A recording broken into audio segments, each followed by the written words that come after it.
அன்புக்கும் மரியாதைக்கும் உரிய எனக்கு முன்பாக உரையாற்றிய தேசிய செயற்குழு உறுப்பினர் முன்னாள் எம்எல்ஏ அண்ணன் திரு ஹெச் ராஜா அவர்களுக்கும், அன்பு சகோதரர் மாநில பொதுச் செயலாளர் திரு கருப்பு முருகானந்தம் அவர்களுக்கும், அண்ணா திராவிட முன்னேற்ற கழகத்தினுடைய மாவட்ட செயலாளர் சொரத்தூர் ராஜேந்திரன் அவர்களுக்கும், திரு எம்பிஎஸ் சிவசுப்பிரமணியம் எக்ஸ்எம்எல்ஏ அவர்களுக்கும், எக்ஸ்எம்எல்ஏ திருமதி சத்யா பன்னீர்செல்வம் அவர்கள், மாநில செயலாளர் வழக்கறிஞர் திரு அஸ்வத்தாமன் அவர்கள்,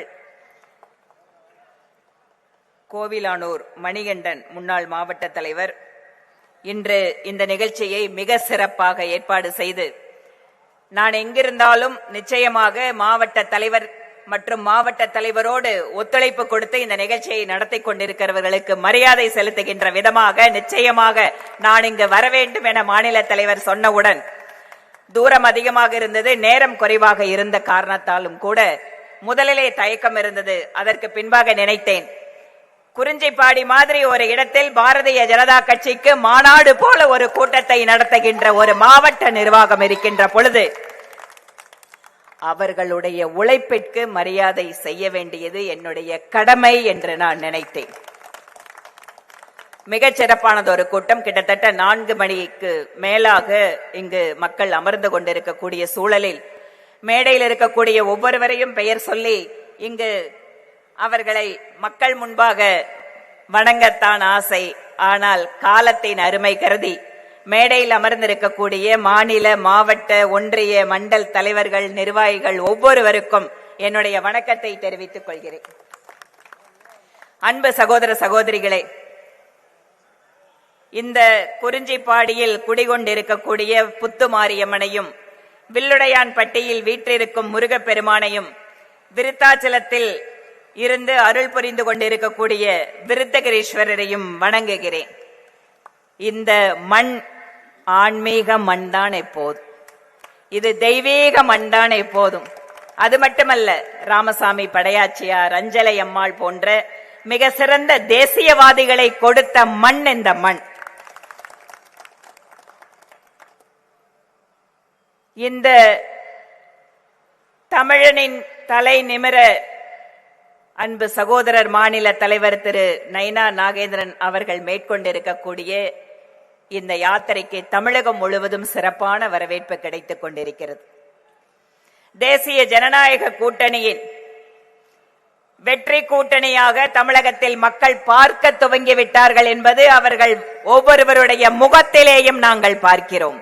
ஏனென்றால் எப்போது திராவிட முன்னேற்ற கழகத்தின் ஆட்சி வீட்டுக்கு அனுப்பப்படும் என்கின்ற எதிர்பார்ப்பு இன்று மக்களிடையே அதிகமாகிக் கொண்டே இருக்கிறது. இந்த ஊருக்கே ஒரு அழகான ஒரு வரலாற்று பெயர் என்னன்னா கூடலூர் தான். 3 நதிகள் சங்கமிக்கின்ற ஊருங்கிறதால அது ஆரம்ப கட்டத்தில் கூடலூர், அதற்கு பின்பாக இது கடலூர். அதிகமான விவசாய மக்களை கொண்டிருக்கக்கூடிய பகுதி. அதிலும் குறிப்பாக இந்த மாவட்டத்தில் இருக்கக்கூடிய பண்ருட்டி பலாப்பழம் என்பதற்கு நம்முடைய பாரத பிரதமர் புவிசார் குறியீடு வழங்கி உலகம் முழுவதும் பண்ருட்டி பலாப்பழத்துக்கு ஒரு தனி மரியாதை ஏற்படுத்தி இருக்கிறார். பலாப்பழம் மாதிரியே சுவையான மக்கள், அன்பான மக்கள், இனிப்பான மக்கள். இத்தகைய சிறப்பு வாய்ந்த கடலூர் மாவட்டம் திமுக ஆட்சியில் எதிர்கொள்ளக்கூடிய துயரங்கள் என்னவென்று நாம் பார்க்க வேண்டும். அதற்காக சிறு காணொளியை மட்டும் இங்கு நாம் பார்க்கலாம்.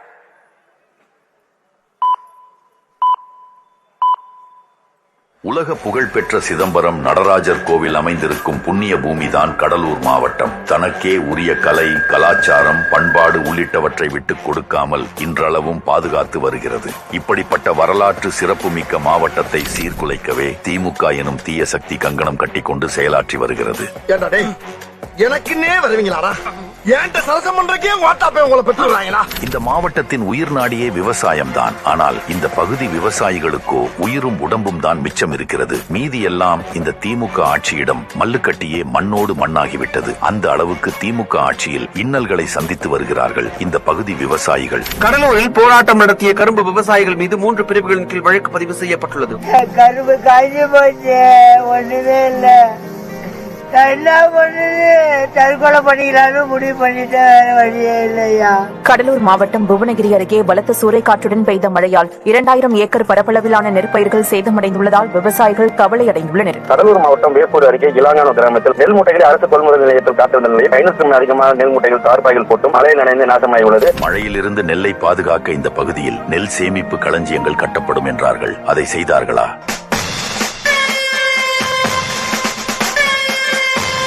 பன்ருட்டி, விருத்தாச்சலம், கடலூர் ஆகிய பகுதிகளில் முந்திரி மற்றும் பலாப்பழம் விவசாயம் அதிக அளவில் செய்யப்பட்டு வருகிறது. முந்திரி மற்றும் பலாப்பழத்திற்கும் குறைந்தபட்ச ஆதரவு விலை நிர்ணயிக்க வேண்டும் என விவசாயிகள் பலமுறை கோரிக்கை விடுத்தும் இந்த திமுக அரசு அதை கண்டுகொள்வதாக தெரிவதில்லை. எதுக்கு அசைய மாட்டியா? இனி உன் காதுக்குள்ள அணுகுண்டத்தான தூக்கி போடா. பெங்கல் புயல் கடலூரையே புரட்டி போட்டது. வெள்ளமும் வடியாமல், பாதுகாப்பு நடவடிக்கைகளும் இல்லாமல், உரிய நிவாரணமும் வந்து சேராமல் கடலூர் மக்கள் பட்ட துன்பங்கள் தான் எத்தனை. எங்களுக்கு எந்த நிவாரணம் கிடைக்கல, எந்த நிவாரணம் இல்ல. அப்ப எதுக்கு நாங்க ஓட்டு போடணும்? தனது மக்கள் இப்படி அவதிக்கு உள்ளாகி கொண்டிருக்கும் போது ஒரு கண்துடைப்புக்காக கூட முதல்வருக்கு கடலூர் பக்கம் வர நேரம் இல்லை. ஆனால் புதிதாக வெளிவரும் சினிமா படங்களையும் தனது மகன் நடிக்கும் படங்களையும் முதல் ஆளாக சென்று பார்ப்பதற்கு மட்டும் நேரம் இருக்கிறது. எங்க அப்பாக்கு படம் பிடிச்சிருக்கு. என்ன கேட்டாங்க, என்ன படம் ஓடுது அப்படின்னா, லவ் டுடேன்னு ஒரு படம் ரிலீஸ் ஆகுது, அதுவும் நீ தான் ரிலீஸா அப்படின்னாங்க. நம்ம தான் ரிலீஸ். கடலூரின் எதிர்காலத்தையும் சீரழிக்கும் வகையில் இங்குள்ள பள்ளி கல்வியும் படுகொலியில் தள்ளப்பட்டிருக்கிறது. அரசு பள்ளியில் கரும்பலகை விழுந்து மாணவர்கள் 2 பேருக்கு தலையில் பலத்த காயம் ஏற்பட்டது. ஒன்றிய தொடக்க பள்ளியில் வழங்கப்பட்ட காலை உணவில் வள்ளி இருந்ததாக குற்றச்சாட்டு எழுந்துள்ளது. இந்த மாதிரி சாப்பாடு தராங்கல்ல, முக ஸ்டாலின் தெரியுமா, சிஎம், அவங்கதான் இந்த சாப்பாடு டெய்லி தராங்க எல்லா பிள்ளைங்களுக்கும். சரியா? கொஞ்சம் ஏஞ்சி அப்படி போக சொல்லுங்க, இல்ல நான் கூட அங்க போய் நிக்கிறேன் மேடம். சத்தியமா உட்கார எனக்கு பிடிக்கல. திமுக கொடுத்த 505 வாக்குறுதிகளில் உருப்படியாக 5% கூட நிறைவேற்றாமல் ஒட்டுமொத்த தமிழகத்தையே ஏமாற்றினார்கள். அது சரி, தங்களின் அடிப்படை கடமைகளை கூட செய்ய தவறுபவர்கள் கொடுத்த வாக்குறுதிகளை நிறைவேற்றுவார்கள் என்று எண்ணுவது நம்முடைய தவறுதான். முதலமைச்சரின் நேரடி கண்காணிப்பில் 10,000 கோடி நிதி ஒதுக்கீட்டில் வீராணம் ஏரி சீரமைக்கப்படும் என்றார்கள். கடலூர் உள்ளிட்ட பல டெல்டா மாவட்டங்களில் 2000 கோடி மதிப்பீட்டில் 200 தடுப்பணைகள் கட்டப்படும் என்றார்கள். கடலூர் மாவட்டத்தில் விவசாய நிலத்திற்குள் கடல் நீர் புகுவதை தடுக்க அரிவாள் மூக்கு வடிகால் திட்டம் அமைக்கப்படும் என்றார்கள். இதில் ஏதாவது ஒன்றையாவது நிறைவேற்றினார்களா? இல்லை. இப்படி கடலூர் மாவட்டத்தை ஈவு இரக்கமில்லாமல் வஞ்சித்து வரும் திமுக அரசை 2026 விரட்டியடிப்போம். கடலூரின் நலனில் அக்கறை கொண்டிருக்கும் தேசிய ஜனநாயக கூட்டணி ஆட்சி அமைய ஆதரவு அளிப்போம்.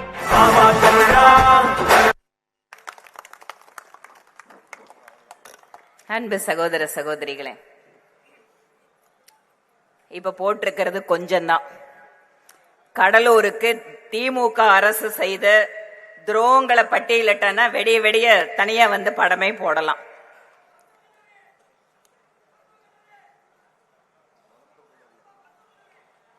நிறைய இருக்குங்க, அதனாலதான் சொல்றேன்.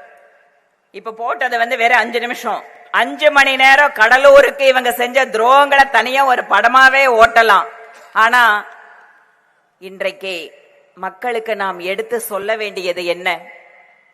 எத்தனை வாக்குறுதிகளை கொடுத்தார்கள்? இப்போது எங்களுடைய தலைவர் எல்லா இடத்திலையும் கேட்கறது ஒண்ணுதான். என்ன சொல்றாரு? சொன்னீர்களே, செய்தீர்களா? எத்தனை பொய் வாக்குறுதிகள், எத்தனை பொய் வாக்குறுதிகள். சட்டப்பேரவையிலே மாநில தலைவர் அவர்களும் நானும் கேள்வி கேட்கின்ற பொழுது, ஒன்று சபாநாயகர் எங்களை பேச விட மாட்டாரு, இல்லன்னு சொன்னா உடனடியா எந்திரிச்சு திராவிட மாடல் ஆட்சியிலே அப்படின்னு ஒரு புராணத்தை எல்லாரும் படிப்பாங்க. விவசாயத்திற்கு தனி பட்ஜெட் கொடுத்த திராவிட மாடல் அரசுன்னு பெருமை பேசுவாங்க. இதோ இந்த ஊரை சார்ந்தவர் விவசாயத்துறை அமைச்சர் நல்ல பச்சை துண்டு போட்டுட்டு வருவார், பட்ஜெட்டை படிப்பாரு. விவசாயத்துறையோட பட்ஜெட் ஆனா என்ன தெரியுங்களா இருக்கும்? 90% மோடி அவர்கள் என்ன கொடுத்தாரோ அந்த பணத்தை எடுத்து இங்க புதுசா அவங்க திட்டம் கொடுக்கிற மாதிரி கொடுப்பாங்க. ஸ்டிக்கர் அரசு அப்படிங்கன்னா இந்தியாவிலேயே முதலிடத்துல இருக்கக்கூடிய அரசு அப்படின்னா அது திராவிட முன்னேற்ற கழகத்தோட அரசு தான். எந்த அளவுக்கு இன்று இளைஞர்கள், பெண்கள், பட்டியலினத்தை சார்ந்தவர்கள், ஒவ்வொரு பிரிவை சார்ந்த மக்கள் இன்று இந்த அரசாங்கத்தால் பாதிக்கப்பட்டுக் கொண்டிருக்கிறார்கள்.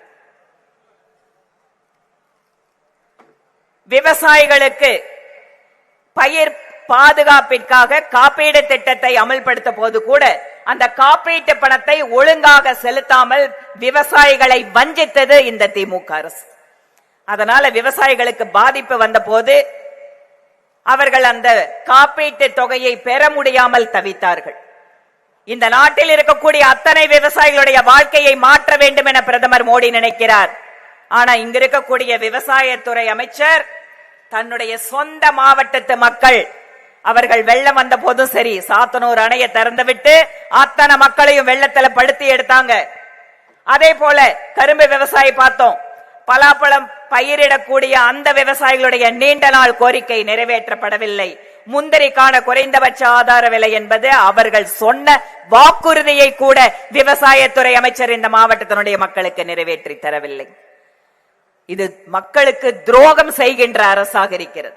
இன்னைக்கு அவர்களுக்கு இருக்கின்ற ஒரே வேலை என்ன தெரியுமா? ஒருபுறம் தன்னுடைய மகனை சிம்மாசனத்தில் அமர வைத்து மக்கள் முன்னால ஐயோ என் மகனை பாத்தீங்களா, என் மகனை பாத்தீங்களா, இளவரசனை பாத்தீங்களா, என்னமா அவர் அப்படியே பர்ஃபார்ம் பண்றாரு. இதுல விட கொடுமை என்னன்னா, இதோ அண்ணா திராவிட முன்னேற்ற கழகத்தில் இருக்கிற சகோதரர்கள் இருக்காங்க. திராவிட முன்னேற்ற கழகத்தில் முன்னாள் முதலமைச்சர் கலைஞர் அவர்களோடு சரிசமமாக அரசியல் செய்த அத்தனை பேரும் இன்று உதயநிதி ஸ்டாலின் அவர்களே வாழ்க என்று அவர் முன்பாக காலில் விழுந்து கிடக்கிறார்களே, இது சுயமரியாதை பேசுற இயக்கமா? இதுதான் சமூக நீதியா? இவங்க பேசுற சமூக நீதியா? எந்த அளவிற்கு ஒரு குடும்பத்தின் கீழாக இந்த அரசாங்கம் இருந்து கொண்டு மக்களை ஏமாற்றிக் கொண்டிருக்கிறது என்பதற்கு நேற்று திருவண்ணாமலையில் நடந்த மாநாடு உதாரணம். அரசாங்க பணத்தை எடுக்க வேண்டியது. சினிமா நடிகர் நடிகைகளை நான் அவங்களை குறைச்சு மதிப்பிடலை. அவர்களுடைய புகழை பயன்படுத்திக் கொண்டு அவர்களை எல்லாம் அழைத்து சம்பந்தமே இல்லாமல் அவர்களை எல்லாம் இந்த அரசாங்கத்தை பற்றி உதயநிதி ஸ்டாலின் அவர்களை பற்றி புகழ வைத்து ஒரு மிகப்பெரிய மேடையை அமைத்துக் கொடுப்பது. வெல்லும் தமிழகத்தினுடைய பெண்கள் என்ற ஒரு மாநாடு யாருடைய பணம் தெரியுமா? மத்திய அரசாங்கம் மோடி அவர்கள் ஏழை பெண்கள் எல்லாம் சுயஉதவி குழுக்கள் நடத்துவதற்காக கொடுத்த பணத்தை எடுத்து அதிலே இவர்களுடைய விளம்பர மாடல் அரசாங்கத்தை நடத்தி கொண்டிருக்கிறார்கள். எந்த பெண்மணி அவள் தனியாக சொந்தமாக அவளுடைய காலில் நின்று வாழ்க்கையில் தொழில் மூலமாக அவள் உயர வேண்டும் என்று பிரதமர் மோடி பணத்தை கொடுத்தாரோ அதையெல்லாம் இவர்கள் எடுத்து இவர்களை பற்றி புகழ்ந்து பேசுவதற்காக ஒரு மேடையை அமைத்து அந்த பணத்தை வீணடித்துக் கொண்டிருக்கிறது. இப்படிப்பட்ட அரசு. நாங்கள் பெண்களுக்கு முக்கியத்துவம் கொடுக்கிறோம், மரியாதை கொடுக்கிறோம். உங்க வீட்டு பெண்மணி கனிமொழிக்கே நீங்க மரியாதை கொடுக்கலீங்களே, ஊர்ல இருக்கிற பெண்களுக்கு எங்க கொடுக்க போறீங்க? இன்று பெண்களுக்கு எதிரான கொடுமைகள் தமிழகத்தில் பல மடங்கு அதிகரித்திருக்கிறது. இன்று இளம் பெண்களுக்கு பாதுகாப்பு இல்லாத ஒரு மாநிலமாக தமிழ்நாடு மாறிக்கொண்டிருக்கிறது. சட்டம் ஒழுங்கை பற்றி சொல்லவே வேண்டியதில்லை. ஒவ்வொரு நாளும் இங்கு அரங்கேறிக் கொண்டிருக்கக்கூடிய கொலை கொள்ளை இவையெல்லாம் தமிழகம் அமைதியான மாநிலமா என்ற கேள்வியை இப்போது எழுப்பிக் கொண்டிருக்கிறது. இவர்களுடைய வாரிசு அரசியலுக்காக குடும்ப அரசியலுக்காக தமிழகத்தினுடைய எதிர்காலத்தை குழி தோண்டி புதைத்துக் கொண்டிருப்பது திமுக அரசு. இன்னொரு மாற்றத்திற்காக சொல்கிறேன். 24 மணி நேரத்திற்கு முன்பாக பாரதிய ஜனதா கட்சி என்கின்ற உலகத்திலேயே மிகப்பெரிய கட்சிக்கு 45 வயதான ஒரு இளைஞரை பீகாரில் இருந்து இந்த செயல் தலைவராக தேர்ந்தெடுத்திருக்கிறது இந்த கட்சி. திரு நிதின் அவர்கள் 45 வயது இளைஞர். தேசிய அரசியலில் இருப்பவர்கள் ஒரு சில முக்கிய தலைவர்களை தவிர நாடு முழுவதும் அறிந்த தலைவர் அல்ல அவர். ஆனாலும் கூட இத்தனை மாநிலங்களில் ஆட்சியில் இருக்கின்ற உலகத்தினுடைய மிகப்பெரிய அரசியல் கட்சிக்கு ஒரு சாதாரண குடும்பத்தில் இருக்கக்கூடிய இளைஞரை தேசிய தலைவராக வர முடியும் என்கின்ற வாய்ப்பினை கொடுத்துக் கொண்டிருப்பது பாரதிய ஜனதா கட்சி. மேடையில் இருக்கக்கூடிய ஏன் இங்கு எதிரே அமர்ந்திருக்கக்கூடிய சாதாரண தொண்டன் கூட இந்த அரசாங்கத்தின் அல்லது கட்சியின் உயர்ந்த பொறுப்பை அடைய முடியும் என்கின்ற ஜனநாயக தன்மை இருக்கக்கூடிய கட்சி பாரதிய ஜனதா கட்சி. ஆனால் திராவிட முன்னேற்ற கழகத்திலே முதல் குடும்பத்து நபரை தவிர அந்த கட்சிக்கு எத்தனை தியாகத்தை செய்திருந்தாலும், எத்தனை காலம் உழைத்திருந்தாலும், முதலமைச்சர் என்கின்ற நாற்காலி அது கோபாலபுரத்து குடும்பத்திற்கு மட்டுமே சொந்தமானது. இது ஜனநாயகம் பேசுகின்ற கட்சியா? இவர்கள் யாருக்கு அறிவுரை கூறிக்கொண்டிருக்கிறார்கள்? யாரை பார்த்து எதிர்குரல் கொடுத்துக் கொண்டிருக்கிறார் திரு ஸ்டாலின் அவர்கள்? ஒவ்வொரு மேடையிலேயும் நின்று கொண்டு தமிழ்நாடு எங்கள் மண், தமிழ்நாட்டிலே பாரதிய ஜனதா கட்சி வெற்றி பெற முடியாது, பாரதிய ஜனதா கட்சி இங்கு காலூன்ற முடியாது, எத்தனை ஷாக்கள் வந்தாலும் நாங்கள் பதிலடி கொடுப்போம் என்கிறீர்களே. பிஜேபி தான் ஒண்ணு இல்லாத கட்சியே தமிழ்நாட்டில். அப்புறம் ஏங்க முதலமைச்சர் அவர்களே ஒவ்வொரு மேடையிலேயும் பிஜேபி பிஜேபின்னு பேசிட்டு இருக்கிறீங்க? பிஜேபி தான் சின்ன கட்சி, தமிழ்நாட்டில் ஒண்ணு இல்லாத கட்சி, தமிழ்நாட்டில் நுழைய விட மாட்டோம், தமிழ்நாட்டில் நுழைய விட மாட்டோம் என்று சொல்கின்ற திரு ஸ்டாலின் அவர்களே, கடந்த 4.5 வருட காலமாக சட்டப்பேரவையிலே எங்களுடைய கேள்விக்கு நீங்கள் பதிலளித்துக் கொண்டிருக்கிறீர்களே, மறந்து விட்டீர்களா? இந்த காணொளி காட்சியில நடிகர் திரு வடிவேல் அவர்கள் ரொம்ப அழகா காமெடி பண்ணார். எனக்கு அதை பார்த்தோன்னா ஒண்ணு ஞாபகம் வந்தது. திரு ஸ்டாலின் அவர்கள் எப்ப பார்த்தாலும் பிஜேபி வந்தாது, பிஜேபி வராது, பிஜேபிக்கு இங்க வேலை இல்லைன்னு பேசுறாரு. ஆனால் ஒன்று மட்டும் தெரிகிறது, அவரிடம் ஒரு பதற்றம் தெரிகிறது. நம்ம வடிவேலோட காமெடி மாதிரி தான், பில்டிங் ஸ்ட்ராங்கு ஆனா பேஸ்மெண்ட் வீக்கு. திரு ஸ்டாலின் அவர்களே, மைக்கு கிடைச்சோன்னா நீங்க பிஜேபி, மோடி, அமித்ஷா எல்லாத்தையும் பேசுறீங்க. ஆனா எங்களுக்கு புரிகிறது, உங்களுடைய காலும் கையும் நடுங்கிக் கொண்டிருக்கிறது என்பது எங்களுக்கு புரிகிறது, மக்களுக்கு புரிகிறது. தேசிய ஜனநாயக கூட்டணியிலே அண்ணா திராவிட முன்னேற்ற கழகம் அவர்கள் மக்களுக்காக கொண்டு வந்த திட்டங்கள் எத்தனையோ நல்ல திட்டங்கள். மறைந்த முதலமைச்சர் செல்வி ஜெயலலிதா அம்மையார் அவர்கள் பெண்களுக்காக கொண்டு வந்த அத்தனை நல்ல திட்டங்களையும் நிறுத்திவிட்டு பெயருக்கு அங்கொன்றும் இங்கொன்றுமாக, அதுவும் மத்திய அரசாங்கத்தினுடைய திட்டத்தையும் பணத்தையும் எடுத்து இங்கு நடத்தி கொண்டிருப்பது ஒரு நாடக ஆட்சியாக இருக்கிறது. வருகின்ற தேர்தல் என்பது மிக முக்கியமான தேர்தல். அண்ணன் திரு ஹெச் ராஜா அவர்கள் இங்கு பட்டியலிட்டார், நம்முடைய குழந்தைகள் போதைக்கு அடிமையாகி கொண்டிருக்கிறார்கள், நம்முடைய பெண் குழந்தைகள் இங்கு நிம்மதியாக வெளியே சென்று படிக்க முடியும் என்கின்ற நம்பிக்கை இல்லை. நம்முடைய தாய்மார்கள் இன்று வெளியே சென்றால் பாதுகாப்பு இல்லை என்று நினைக்கிறார்கள். விவசாயிகளுக்கு கொடுத்த வாக்குறுதிகள் எல்லாம் காற்றோடு காற்றாக கலந்திருக்கிறது. இங்கு இருக்கக்கூடிய இளைஞர்கள் இன்று உறுதியான வேலை வாய்ப்பு இல்லாத காரணத்தினால் அவர்கள் மற்ற மாநிலங்களுக்கு செல்லக்கூடிய சூழல் ஏற்பட்டுக் கொண்டிருக்கிறது. விவசாயம் சார்ந்திருக்கின்ற மாவட்டங்களில் எல்லாம் கூட தொலைநோக்கு பார்வையோடு எந்த திட்டங்களும் இல்லாத காரணத்தினால் இன்று தமிழகம் என்பது என்றோ முன்னொரு காலத்திலிருந்து ஒரு நல்ல நிர்வாக கட்டமைப்பு இருக்கின்ற காரணத்தாலும் இங்கு இதற்கு முன்பாக இருந்த ஆட்சி கொண்டு வந்த பல்வேறு சிறப்பான திட்டங்கள் காரணமாகவும் அங்கொன்றும் இங்கொன்றுமாக இப்போது நல்ல செய்திகள் அப்படின்னு தமிழ்நாட்டை பத்தி வந்ததுன்னா அதற்கு நிச்சயமாக அரசு காரணம் அல்ல, அந்த தனிப்பட்ட நபர்களுடைய சாதனை காரணம். ஆனால் இந்த திமுக அரசு இன்னொரு முறை தமிழகத்தை ஆட்சி செய்தால் இந்த தமிழகம் என்பது வரலாறு காணாத வீழ்ச்சிக்கு சென்றுவிடும் என்பது மட்டுமல்ல, இங்கு இருக்கக்கூடிய தமிழகத்து மக்களுக்கு ஒரு நல்ல நிம்மதியான பாதுகாப்பான வாழ்க்கை என்பது கூட கேள்விக்குறியாகிவிடும். இன்றைய எதிர்க்கட்சி தலைவர் முன்னாள் முதலமைச்சர் அண்ணன் திரு எடப்பாடி பழனிசாமி அவர்களுடைய தலைமையிலே 2026 தேர்தலிலே நாம் வெற்றி பெற்றதற்கு பின்பாக என்னவெல்லாம் பிரதமர் மோடி அவர்கள் மத்திய அரசாங்கத்தில் எத்தனை நல்ல திட்டங்களை கொண்டு வந்திருக்கிறாரோ அத்தனை திட்டங்களையும் முழுமையாக அமல்படுத்துவதற்கு மக்களிடம் நாம் இந்த செய்தியை கொண்டு சென்று சேர்க்க வேண்டும். விஸ்வகர்மா யோஜனா, நம்முடைய விஸ்வகர்மா சமுதாயத்தில் இருக்கக்கூடிய கைவேலை செய்கின்ற, அந்த மாதிரி இன்னும் பல்வேறு வேலைகள் செய்கின்ற 17 வகையான தொழில்கள் செய்கின்ற அந்த தொழிலாளர்களுக்கு, கைவினை கலைஞர்களுக்கு மத்திய அரசு கொண்டு வந்த திட்டத்தை தமிழகத்தில் அமல்படுத்தாமல் தமிழகத்து மக்களை ஏமாற்றிக் கொண்டிருப்பது இந்த திமுக அரசு. இந்த மாதிரி இன்னும் எத்தனையோ உதாரணங்களை சொல்லலாம். அனைவருக்கும் வீடு திட்டத்தில் எத்தனை லட்சம் வீடுகள் கேட்டாலும் கட்டித் தருகிறோம் என்று மோடி அவர்கள் சொல்கிறார். ஆனால் அதற்கு ஒத்துழைப்பு கொடுக்காமல், அந்த திட்டத்தை முழுமையாக நிறைவேற்றாமல், ஒரு மாவட்டத்திற்கு மிக குறைந்த ஆட்களை மட்டுமே வைத்து கலைஞர் வீடு திட்டம் என்று இன்னொரு திட்டத்தை வைத்து மீண்டும் ஒரு முறை அனைவருக்கும் வீடு திட்டத்தின் முழு பலனை இங்கு கிடைக்க விடாமல் செய்து கொண்டிருப்பது திமுக அரசு. இம்மாதிரி மோடி அவர்களுடைய எத்தனையோ நல்ல திட்டங்களை இங்கு இவர்கள் முழுமையாக செயல்படுத்தாதன் காரணமாக ஏழை எளிய மக்களுக்கு மத்திய அரசினுடைய திட்டங்கள் முழுமையாக சென்று சேர்வதில்லை.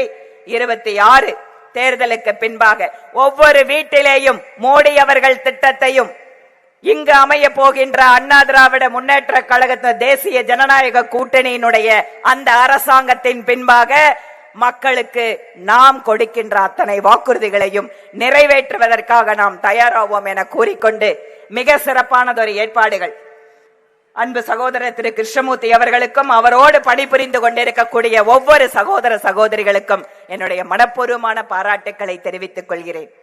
பாரதிய ஜனதா கட்சி கொங்கு மண்டலத்தில் உண்டு, கன்னியாகுமரியிலே உண்டு, சென்னையிலே உண்டு என்று கூறுபவர்கள் இன்று குறிஞ்சிப்பாடியிலே இந்த ஏற்பாட்டையும் கூட்டத்தையும் பார்த்ததற்கு பின்பாக பாரதிய ஜனதா கட்சி எல்லா இடங்களிலேயும் உண்டு, எங்கும் உண்டு என்று கூறத்தக்க வகையிலே உங்களுடைய உழைப்பு இருந்திருக்கிறது. அத்தனை பேருக்கும் மீண்டும் ஒரு முறை என்னுடைய வாழ்த்துக்களையும் பாராட்டுக்களையும் தெரிவித்துக் கொண்டு விடைபெறுகிறேன். நன்றி, வணக்கம்.